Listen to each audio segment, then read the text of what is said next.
Check your mouths, find your chairs, and get set for Halo 3 ODST 100% Badass Edition.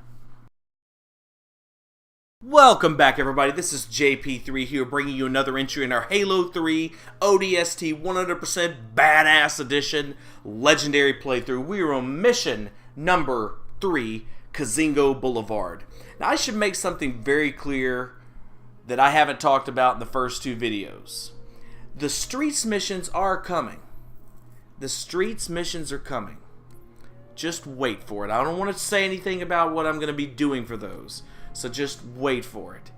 As for now, let's watch mission number 3. I'm going to call it mission number 3, Kizingo Boulevard. One of my absolute favorite Scorpion runs in the entirety of Halo's history. And one of the pound for pound great missions of ODST. But you don't start out with the Scorpion. You start out with a rocket launcher. Best thing to do with that is to take out this Wraith immediately. You are out of ammunition for the rocket launcher once you do that, so you really need to get yourself in a Scorpion tank as soon as possible, because the crap is about to start raining down from all over if you don't. Now, there is a fresh Scorpion that is, well, now I guess it would be kind of behind us. Now, I really have an obsession, as many of you know, with taking out Phantoms. That obsession will be fulfilled today. That being said, if you're watching this for help on how to complete this mission, or how to complete it deathlessly, if that's your intent, then you know, you probably want to focus on the Wraith, as you can see.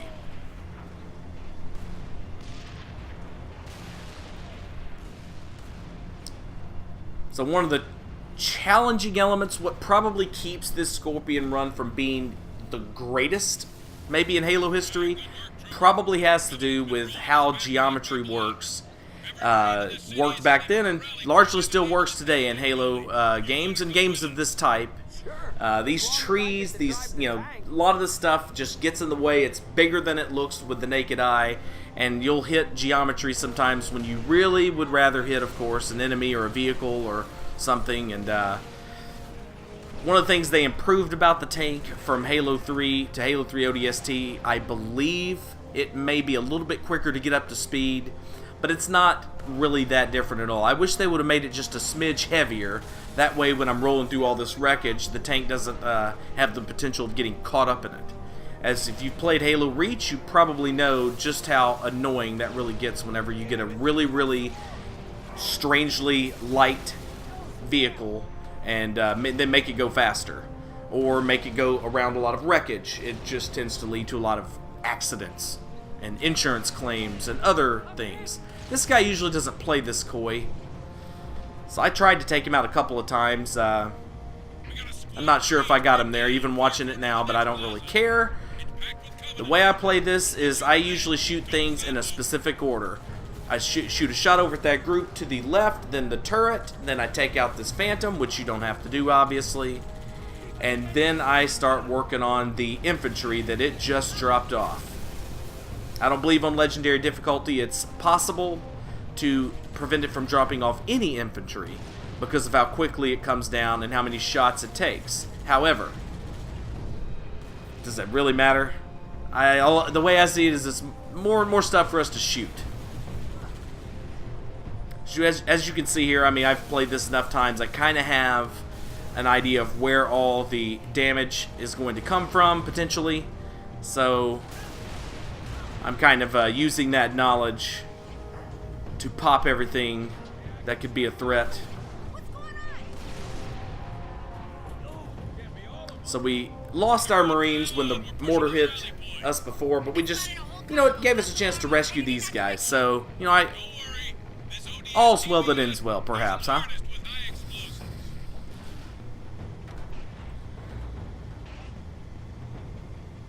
So we've got 2 turrets and a lot of infantry here. 3 turrets, actually. Just 2 that are facing us right now. But there's one that's kind of hiding so close to that Killionaire.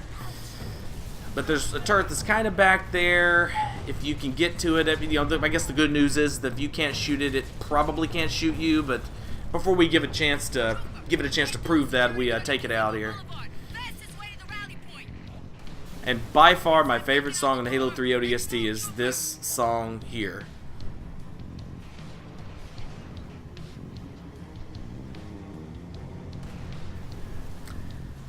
So this Phantom releases some bad guys. I think I took a little bit longer killing this Phantom than is normal, and it may have let off a fuel rod grunt or two. But that's not a problem. We just take him out. And dodge that fuel rod at all costs, even if it means going over that barrier. But notice, we could go over the barrier because we're in a freaking tank. Shame on any Halos that make that not possible. It's a tank. That's what the treads are for. They're grabby, the treads.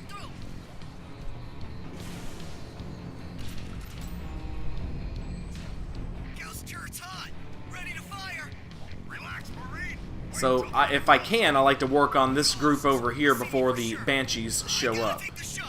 Dude, don't take the shot! Don't take the shot!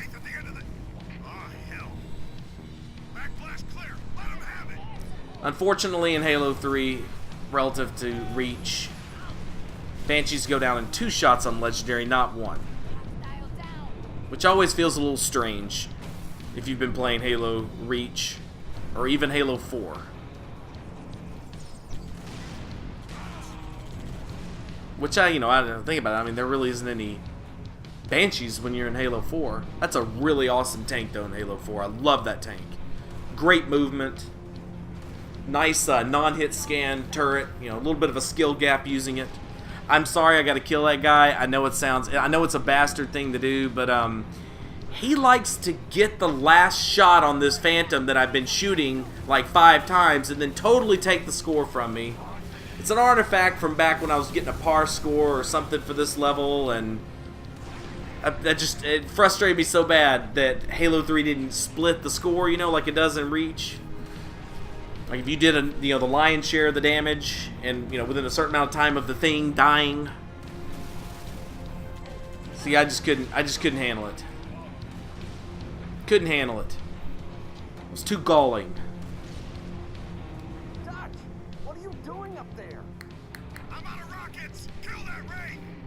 Dude, where is the Wraith? Earlier went and hid like a coward. There it is. Oh yeah, we gotta get this dude. We gotta get this dude. One last Phantom. For the road.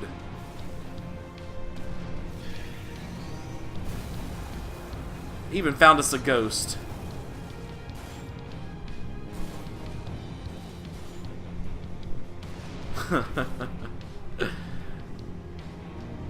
Oh, you thought you were gonna hide. You thought you were gonna be able to get away, huh?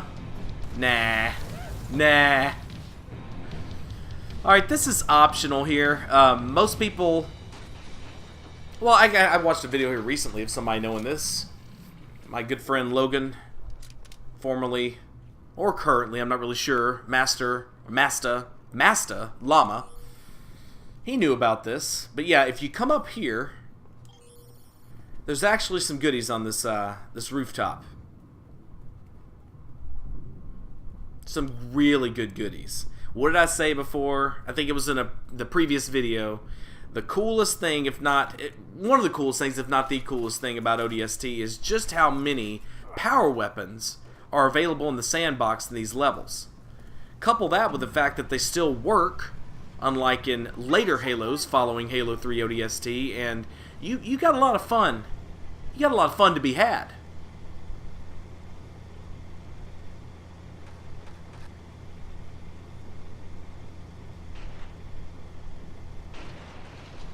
That's right, just push right on through. Like a real tank. Alright, so you come up here, and as soon as this door opens, I like to see how many of these Covenant bastards I can kill with a rocket blast. Turns out it's quite a many, even on Legendary difficulty. I still haven't got grenade lobs down for this, for ODST yet.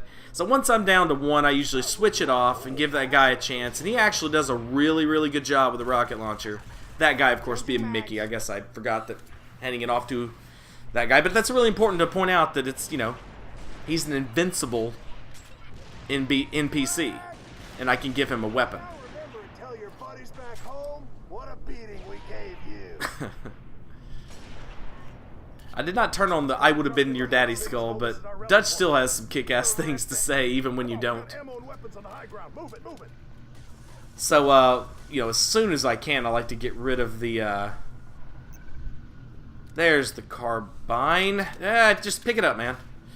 And come over here and fill up your sniper rifle ammunition. I usually like to run over the gun because there's some ammo boxes over there, and if you know how those work, if you run it over, it doesn't matter if you need 1 or the 12 that's in it, you're going to use it all up. It's just going to go away entirely. So, or 16 rounds in it. 16. So this dude drops off a Wraith and a lot of infantry. The infantry seem to be a little programmed to head towards wherever your position is at. So be prepared to take them out. That's why I brought the carbine and the sniper with us. We got any heavy weapons for that Wraith? Negative. I'll draw its fire. You try and board it. I think I said earlier that dude was Mickey. That's Dutch. I'm Mickey in this mission. Dude, that guy will not get a headshot. Those runners, Mickey. They're trying to flank us. So notice here, they're just coming up here. Finally a headshot. That didn't even look like it hit his head. But anyway, this guy is backing off towards us because he's programmed to come toward us. But he's also programmed to defend himself. And I got a guy over there shooting a rocket at everybody. So, I mean, of course, we're going to have some fun there. And that, I just realized, because I had forgotten about that, that's why that Wraith went down. I just saw it right there. A rocket hit it. So, Dutch over there doing some great work with that rocket launcher, as you can see. So be sure and leave him 1 shot. So it looks like these guys decide to park over there, but eventually we're going to have some jackals come our way with that second drop-off, and we need to be prepared for them. They're very, very, very annoying. Here we go. As you see there, he kind of forced me into a difficult spot, but I got skills, man. Your gun wasn't even pointing at me, you jackass. I hate when I see stuff like that. It's that little bit that tells you you're playing a computer game, and it gives you that sickening sense that if the game wants to kill you, it can kill you. It doesn't care whether the gun's pointing at you. What does that matter? Why is that important? So we're just working them, dude. We're just working them. Now, there is a grunt over there with a fuel rod, but he doesn't come over here and present a problem. Maybe that's why I like this area. I don't know. I've been coming over to this specific spot for quite some time, so if this stopped working, I would definitely be open to suggestions. But it tends to work out pretty well, actually. The only thing that you worry about over there is what I got, you know, kind of caught in the middle of there. Was the jackal. Those jackals walking up there. I'm looking for the Wraith, and I'm like, oh, there. Oh, that's how it went down. All right. Don't ask why. I don't know why. You don't get to carry these weapons over.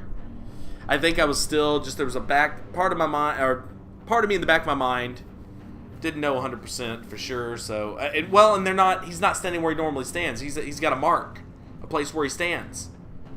So there's one guy left. Where is this coward, for the love of God? Dude. Dude. Dude. Dude. What the hell? That's all of them. Way to go, Mickey. Screwing with my time. And my score. Ugh.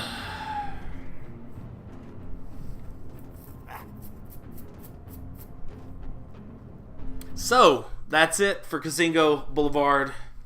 Even though we had a little bit of an extra minute tacked on there due to that frickin' hider, we got through it. We got through it with style and grace and panache, but mainly with badassery.